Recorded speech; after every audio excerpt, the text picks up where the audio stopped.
is rap music?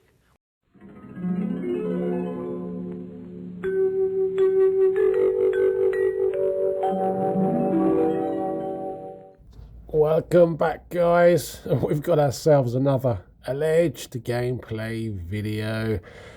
Yeah, I'm gonna struggle with this one.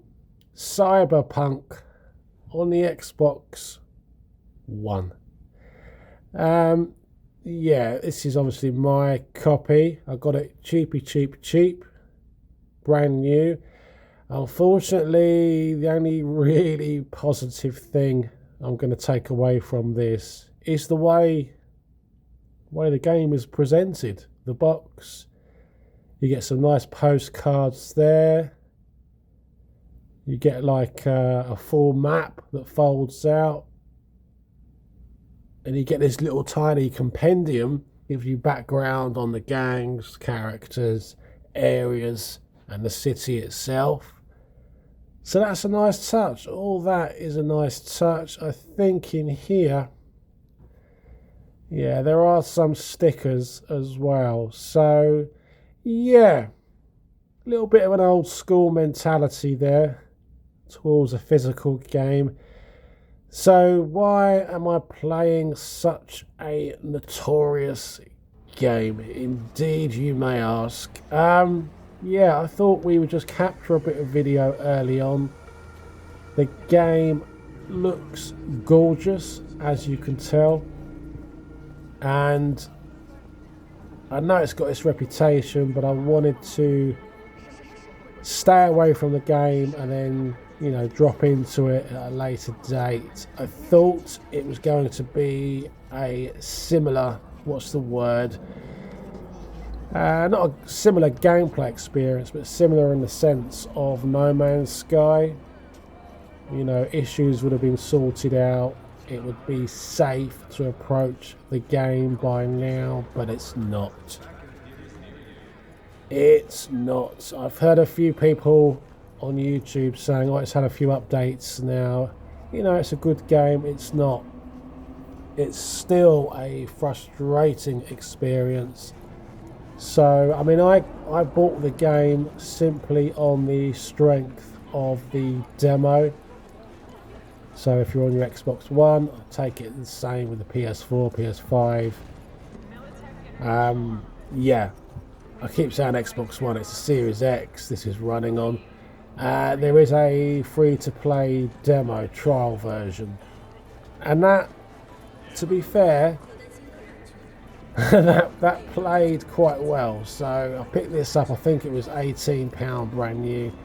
But guys, I've ended up uninstalling the game before I became too frustrated, too angry with it. I'm gonna go back to it.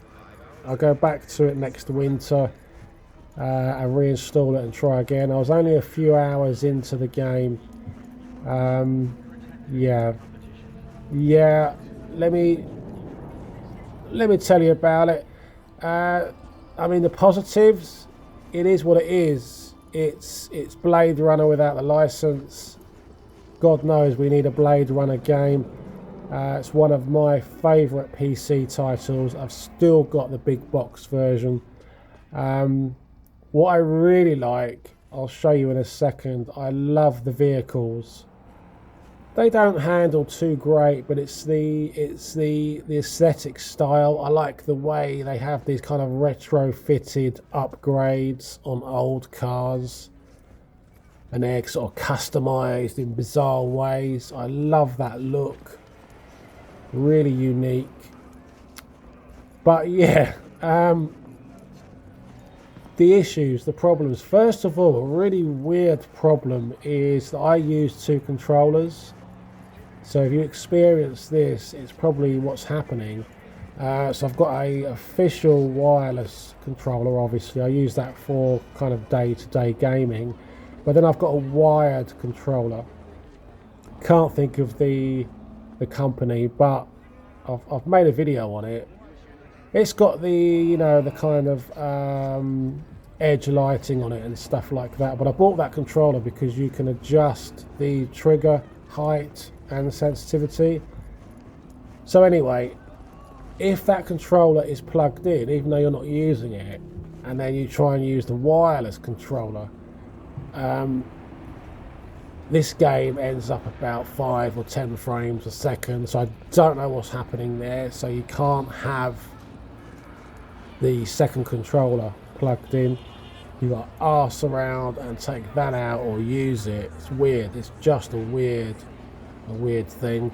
But that's a minor thing, isn't it? It's a minor thing. But it's the glitching. The glitching is still terrible, guys. I'm trying to do a mission. I think it's called Delamain Cabs or Delamain Taxis. Anyway, you've got this high-end cab taxi firm, and they're all AIs, run by an AI, and they've all developed their own problems. So each taxi will have a different mission, and you've got to recover that taxi. So a few of them, you end up being attacked by local gangs, and the firefights are, some of them are impossible. They are so frustrating. Not in a difficulty curve, it's because the game glitches so much, so the enemy you're trying to fight will suddenly disappear and reappear like 50 foot away. Keep jumping in and out of existence. That happens to the taxis themselves. Sometimes you'll be following a taxi, it'll just disappear into the scenery, reappear somewhere else. Cannot be dealing with that. I can't be dealing with that at all. Really quite bad. I mean, I've kept going back to it, and the other night that taxi mission, cab mission, really began to wind me up. Like I said to you, I'll just uninstall it. Let's not go any further with it. Hopefully in another year's time it's got its act together. I don't know. Yeah, it's all a bit upsetting, really. Another thing that it suffers from, but again, I've not played it enough to kind of test it to an extent. Although it's open world, fair enough, it seems to be quite restricted. So, you know, a couple of the random encounters that I've had, I had no chance of beating them. So as an open world RPG, it is nowhere near as well crafted as Fallout, for example. So yeah, that, I mean, again, I don't know if that's because I just haven't spent a lot of time with it, but yeah, it seems to be, you may have all these things, you may have all these things on the map, all these options, but can you really engage in any kind of battle? And the crafting side of it, the kind of instructional side, the tutorial side seems to be non-existent. Again, if that is unlocked further, I don't know, but you know, I thought I'd share my thoughts on quite a notorious game. Unfortunately, it's not going to be the same example as No Man's Sky. No Man's Sky is an amazing game, absolutely amazing. So I've uninstalled it. I think I've done a positive thing. I'll give it a while, maybe I'll return to this next winter.